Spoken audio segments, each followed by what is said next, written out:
Hello and good evening, and welcome to the Caithness Amateur Dramatic Society tasting.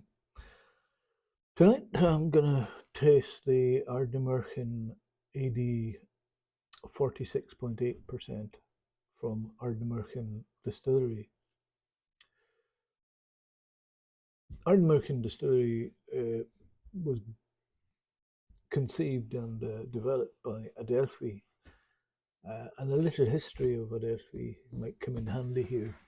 In 1826, the Loch Katrine Adelphi distillery was built by Charles and David Gray on the banks of the River Clyde.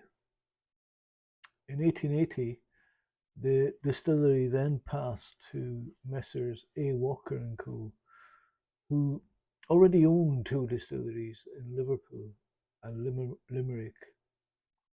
Walker and Company brought in new capital and expanded production to include grain and malt whisky. They also installed a new coffee still. 6 years later, in 1886, the coffee stills and four pot stills were still in full production, and Loch Katrine Adelphi became one of the largest distilleries in Scotland, producing over 500,000 gallons, about 1.9 million litres annually. In 1903, Adelphi was bought by the Distillers Company, aka now known as Diageo. In 1906, a major disaster occurred at the distillery, the Great Gorbals Disaster. A huge washback at the distillery in the Gorbals district of Glasgow collapsed, causing a whisky tidal wave that flooded the distillery and the neighbouring street and cost the life of one person. In 1907, malt whisky production ceased, but grain distillation and barrel aging continued. In 1932, the production of grain whisky also ended, and from 1968 to 1971, the distillery was demolished. In 1984, the Glasgow Central Mosque was built on the site of the former Adelphi distillery. Then in 1993, Jamie Walker, the great grandson of Archibald Walker, revived the Adelphi name as an independent bottler. In 2004, Alec Bruce started work at Adelphi and began to establish the bottler's name amongst whisky connoisseurs around the world as a purveyor of rare and exceptional single casks. The Adelphi distillery owners, Keith Faulkner and Donald Houston, began planning the new distillery west of their Glenborradale Castle headquarters in 2007. Construction started in the fall of 2012, with commissioning scheduled for 2014. The target for the start was 100,000 litres of alcohol per year, with a continuously increasing yield. And Ardnamurchan is a distillery very much focused on a sense of place. Indeed, the size of Ardnamurchan's pot stills was dictated by the size of the winding roads at the Ardnamurchan Peninsula. The emergence of the distillery has meant the local primary school and doctor's surgery remained open. And these are palpable effects of new distilleries popping up for the community, by the community. These new distilleries provide far more for the locale than simply the whiskies they are producing. For the distillery, sustainable production was important from the beginning. Since whiskey is a natural product, it should also be reflected in the way it is produced.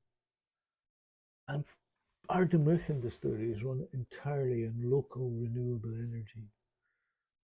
The river that supplies the distillery's cooling water is also used to generate electricity by hydroelectric power. A biomass boiler is fueled by wood chips from local forestry. And in addition, Ardnamurchan recycles the byproduct generated during whisky production. The still energy rich remains of barley are used to feed all the cattle in the peninsula, and the potail left behind from the pot stills is used as fertilizer. So, for the setup at the distillery, the wash still at Ardnamurchan has a capacity of 10,000 litres, and the spirit still with a reflux bowl for more copper contact and a thin neck has a capacity of 6,000 litres. The size of the still allows for slower distillation. The distillery thereby goes down in speed at the heart, producing a lighter, finer spirit. In addition, the cutting points are also adjusted separately.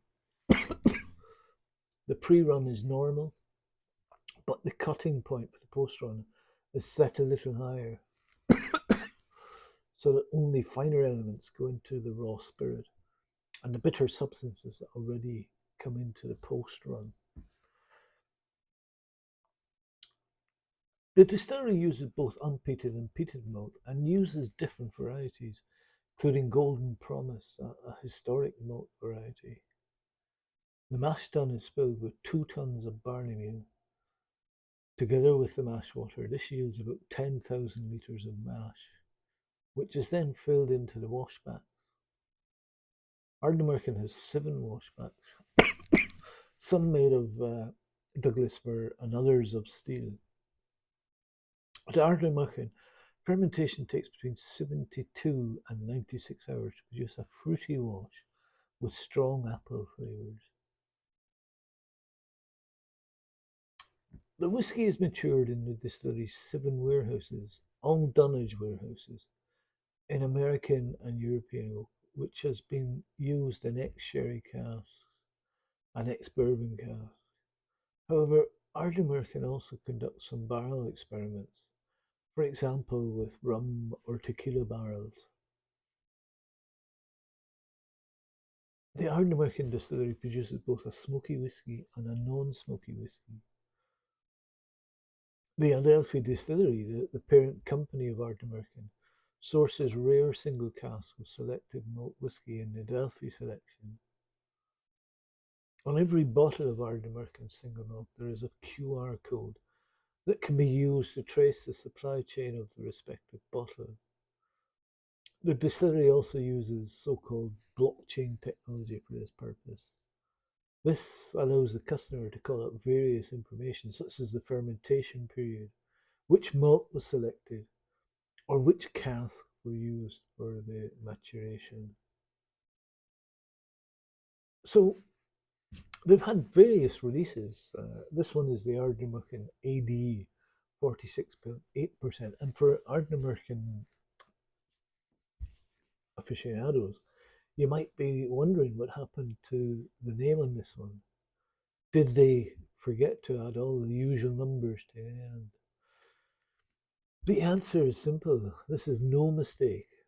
Going forward, Ardnamurchan's AD bottlings will no longer have all these confusing digits. The whisky remains unchanged, though, following its traditional combination of 50% peated and 50% unpeated malt. It's matured in a combination of 65% bourbon and 35% sherry casks.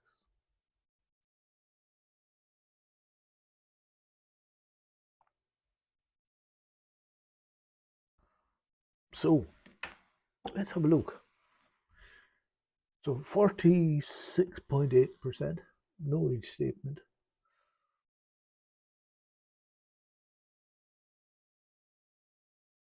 It's very pale, straw colour, no chill filtering. And yeah, there's some lovely tears on this.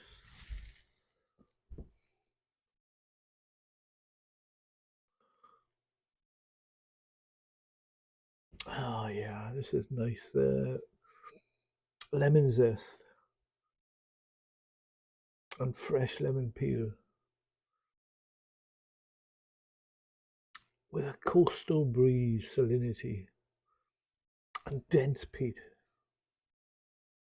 Got dusty, those sort of lime chocolates, you know, the ones that have a chocolate limes, I think they're called. Orange cream chocolate.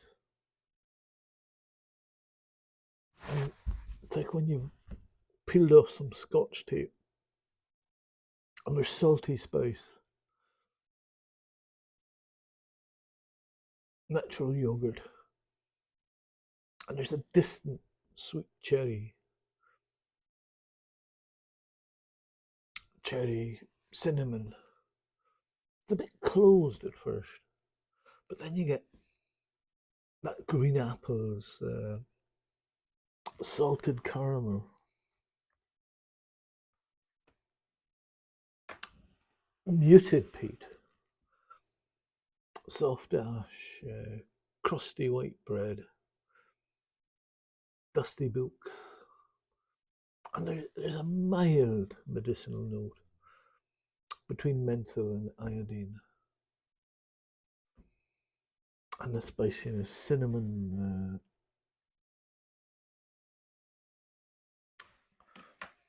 nutmeg, and a sort of maltiness as well.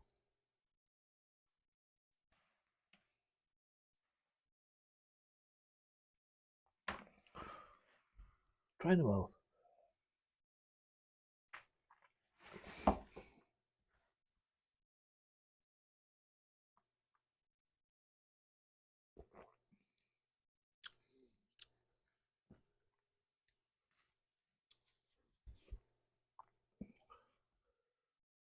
And you get crisp green apples and pear sitting beside creamy wafts of oak and vanilla and roasted barley.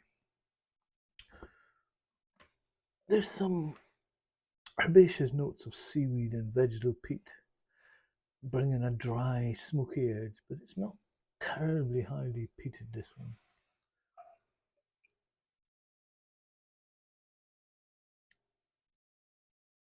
Kiwi fruit, a delicate sharpness, and it's a grapefruit. It's a sweet smokiness, honey, toffee, castor sugar, heathery chocolate.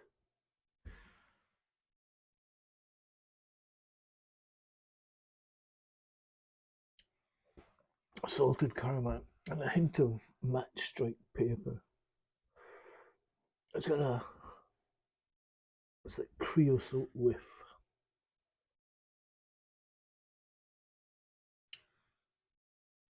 Cooked apples, cooked pears, caramelized sugar, a peaty malt, grilled nectarine, pineapple, and salt and black pepper.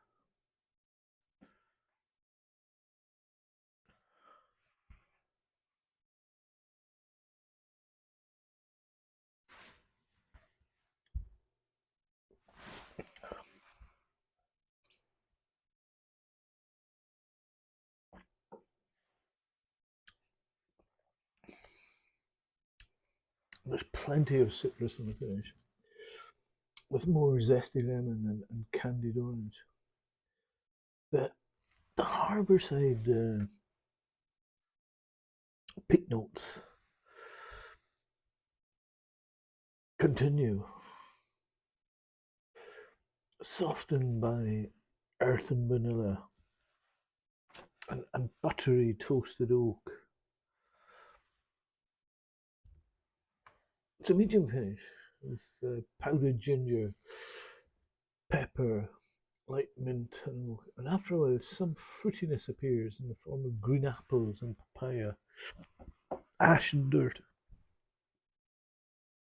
I'm going to try 5 drops of water in this.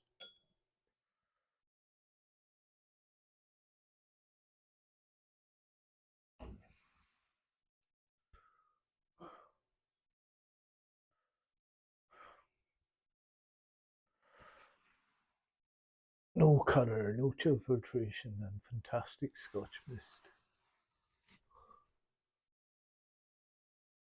And of course, the water ramps up the peat and the salt. Peat and fruit. Salty, lots of honey and malt. Fresh pastry dough. Smokiness, minerality, candy, and sort of bitter wormwood and fallen leaves.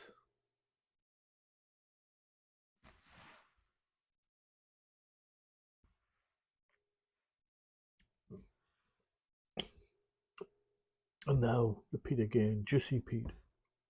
Lots of honey and malt. More dough as well, wetwood, pepperiness, and that wormwood with its slight bitterness in the background.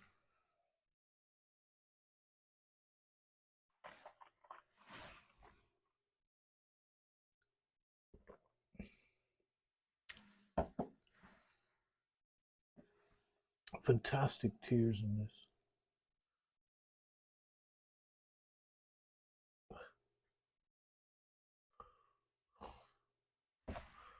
I'll try and show you that. I'm not sure if this will come through on the camera, but there are just some fantastic tears in this whiskey.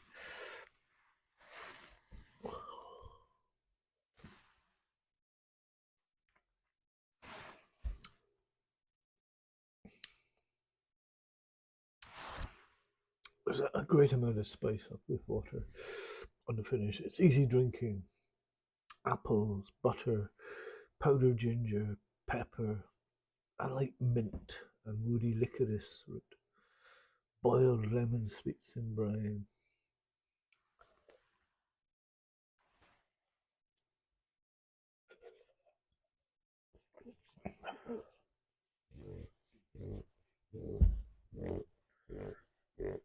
Well, you know, I think this is a great core range offering. If you like lightly peated spirits like Ardmore, you like this too. It has enough complexity and flavours for all single malt Scotch whisky drinkers. Alex, the master distiller, wanted to make a West Coast whisky style. Part Ben Nevis, part Springbank, Glen Scotia, and he's nailing it. Thanks for listening.